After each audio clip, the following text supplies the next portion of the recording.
thinking isn't automatically evil. We need food, shelter, work, cars, jobs, rest. Even Jesus acknowledged physical needs. But when earth becomes the highest horizon, problems happen. Matthew 6:19-20, open quote, "Lay not up for yourselves treasures upon earth, but lay up for yourselves treasures in heaven." Close quote.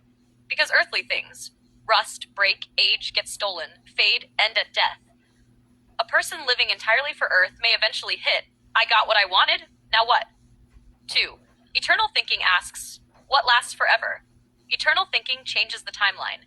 Instead of 70 to 90 years, the mind begins considering forever. Questions become, will this matter in eternity? What does God think? What kind of person am I becoming? What lasts after I die? Things that start becoming valuable: faith, character, love, obedience, souls, truth, service, God's kingdom, spiritual growth.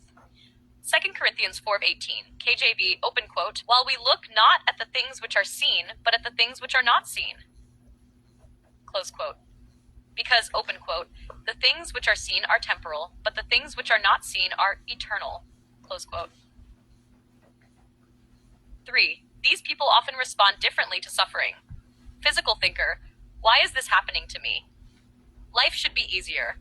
I'm losing everything.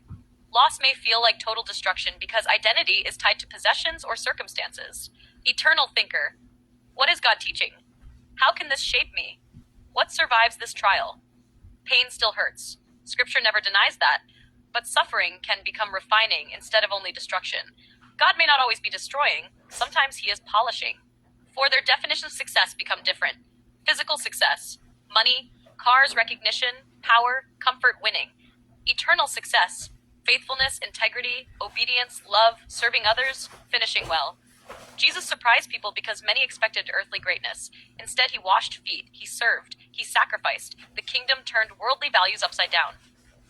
5. Time feels different. Physical thinking says, I don't have enough time. Eternal thinking says, how should I use the time I have? Ephesians 5:16. Open quote. Redeeming the time, close quote. Because life is short. James compares life to vapor. That doesn't mean becoming gloomy. It means seeing life as precious and purposeful. Number 6. Fear changes. Physical thinking often fears loss, aging, death, failure, poverty, missing out. Eternal thinking shifts toward, am I close to God? Am I walking rightly? Am I living truthfully? Death itself changes meaning. Philippians 1:21. Open quote.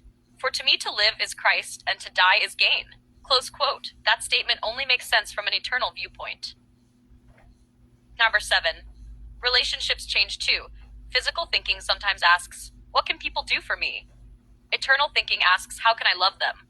People stop becoming tools and become souls. Helping people grow in faith, encouraging them, caring about where they stand spiritually, that reflects eternal thinking because it values what lasts in people, not only temporary things. 8. Eternal thinking does not mean ignoring earth. This part is important. Some people think eternal focus means nothing here matters, but that's not biblical either. We still work, provide, plan, save, eat, rest, build. Even Adam worked before the fall. The issue is ownership of the heart. Use earth. Don't worship it. Signs someone is moving toward eternal thinking. They ask deeper questions. They become less controlled by possessions. They value character more. They forgive more. They think beyond themselves. They become harder to buy. They start asking, what remains after everything burns away? 10. The biggest difference, physical thinking says, this world is home. Eternal thinking says, I am passing through. Hebrews 13:14. Cage open quote. For here have we no continuing city, but we seek one to come. Close quote. Everything earthly moves. God remains. That realization changes people. It doesn't make earth worthless. It puts earth in its proper place.